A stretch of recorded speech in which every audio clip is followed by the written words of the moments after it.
Bismillahirrahmanirrahim. Assalamualaikum warahmatullahi wabarakatuh.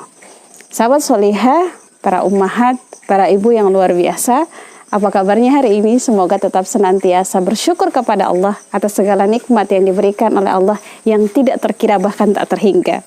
Sahabat solihah, kita kembali dikejutkan dengan sebuah opini yang menyatakan bahwa ketika kita memberikan kesempatan atau ketika kita mengajarkan anak-anak kita untuk berjilbab sejak dini adalah sebuah bentuk pemaksaan. Ini adalah sebuah opini atau bahkan sebuah siasat lama yang digunakan oleh orang-orang yang tidak menyukai atau mereka sangat membenci Islam kafah, ya. Kemudian mereka menjadikan berbagai bentuk atau bahkan beberapa bentuk syariat Islam sebagai cara untuk mereka membombardir kita atau bahkan membuat kita merasa fobia dengan ajaran Islam itu sendiri. Nah, ibu-ibu, akhwati solihah yang dirahmati Allah, ketika kita bicara tentang jilbab dan khimar, inilah identitas kita sebagai seorang perempuan muslim. Ketika Allah menjadikan jilbab dan khimar atau hijab atau pakaian yang menutup aurat kita, yang menutup kepala kita dengan khimar, menutup seluruh tubuh kita dengan jilbab, ini adalah bentuk penghargaan kita terhadap diri kita. Bahkan inilah bentuk penjagaan Allah terhadap kita sebagai seorang perempuan. Kita ingat betul bagaimana di dalam sejarah mereka memperlakukan perempuan seperti apa dari masa Yunani, bahkan kemudian kita melihat juga di masa demokrasi hari ini, ya, kita bandingkan dengan Islam, bagaimana perlakuan setiap masa terhadap perempuan, ya. Ketika di masa dulu perempuan dijadikan sebagai budak nafsu, bahkan kemudian di masa jahiliyah ketika mereka mendapati bayi perempuan langsung dikubur hidup-hidup, ya.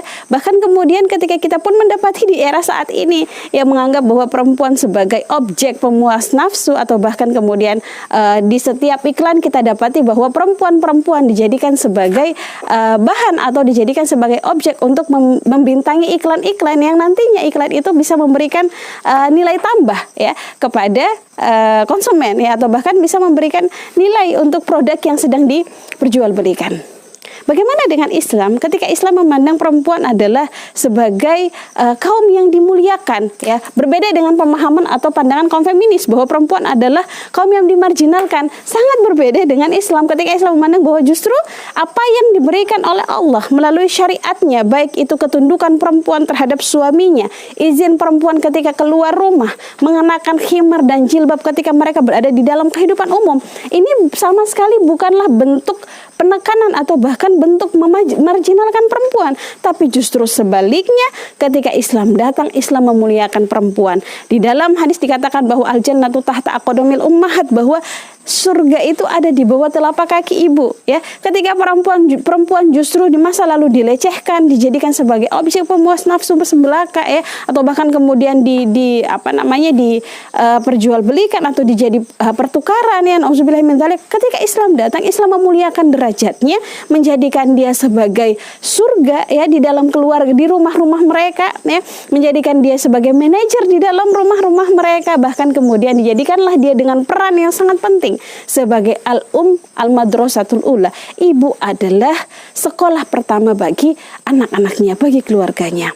Terkait dengan perintah berjilbab, Allah Subhanahu wa taala telah menyebutkan di dalam Al-Ahzab, ya, bahwa a'udzubillahi minasyaitonirrajim, ya ayyuhan nabi kullil azwajika wa banatika wa nisa'il mu'minina yudanina alaihinna min jalabibihinna. Ya, hai nabi, katakanlah kepada istri-istrimu, anak-anak perempuanmu dan wanita-wanita mukmin, ya, hendaklah mereka mengulurkan jilbab-jilbab mereka ke seluruh tubuh mereka. Di akhir ayat Allah sebutkan bahwa yang demikian itu agar mereka mudah dikenali dan tidak diganggu. Kita dapati bahwa ketika perintah jilbab ini turun, ini akan membedakan wanita-wanita mukmin dengan wanita-wanita jahiliyah. Nah, kalau saat ini, ya, kita mendapati bahwa seolah-olah, ya, bahwa khimar dan jilbab hanya sebuah tren. Tapi alhamdulillah sebuah kesyukuran gitu, ya, ketika kemudian muncul tren hijrah, ya, orang-orang berbondong-bondong untuk mengenakan pakaian syar'i, ini menjadi sebuah hal ini menjadi sebuah kemajuan gitu ya. Ya, kalau kemudian kita melihat bahwa semakin banyak orang yang berkeinginan untuk berhijab syar'i, alhamdulillah. Hanya saja memang harus dibarengi dengan pengetahuan agar kemudian kita tidak sekedar menjadi akhwat setengah hijrah, pakaiannya syar'i tapi tidak disertai dengan mafhum ya. Hanya sekedar berpakaian syar'i kemudian rajin berfoto selfie, rajin berkhulwat dan berikhtilat. Nauzubillahi min dzalik. Ya, Masya Allah. Jadi hijab ya, himar dan jilbab adalah pakaian takwa, pakaian yang kita kenakan dikarenakan dorongan keimanan kita kepada Allah. Begitu pula para ummahat, para ibu, para orang tua ketika mereka membiasakan anak-anak mereka untuk berhijab sejak dini, ini bukanlah bentuk pemaksaan, sama sekali bukan, tapi inilah bentuk pembiasaan agar kelak mereka ketika dewasa, ketika remaja, ketika mereka balik telah muncul kebiasaan untuk mengenakan himar dan jilbab. Sejak dini mereka diajarkan untuk mengenal Robnya melalui perintah-perintah Allah. Mereka mencintai diri mereka dengan mengenakan himar dan jilbab. Mereka menyayangi diri mereka. Mereka mencintai Robnya dengan cara taat kepada Allah sejak dini. Dan siapa yang mengajarkan itu? Kita, para orang tua. Para ibu, akhwati sholihah, para ummahat, jangan berkecil hati dengan berbagai macam propaganda yang muncul di tengah-tengah kita. Yakinlah bahwa semua ini datang sebagai bagian dari ujian keimanan. Akankah kita mundur? Akankah kita ikut arus dengan Islamofobia yang muncul saat ini? Tidak, ya. Kita adalah pendidik generasi. Kita adalah madrasatul ula. Jika sekiranya kita, para ibu, para akhwat, para orang tua tidak dibekali dengan ilmu, lantas kita akan mendidik anak-anak kita dengan apa? Sementara pendidikan anak adalah salah satu hal yang kelak akan kita pertanggungjawabkan di hadapan Allah.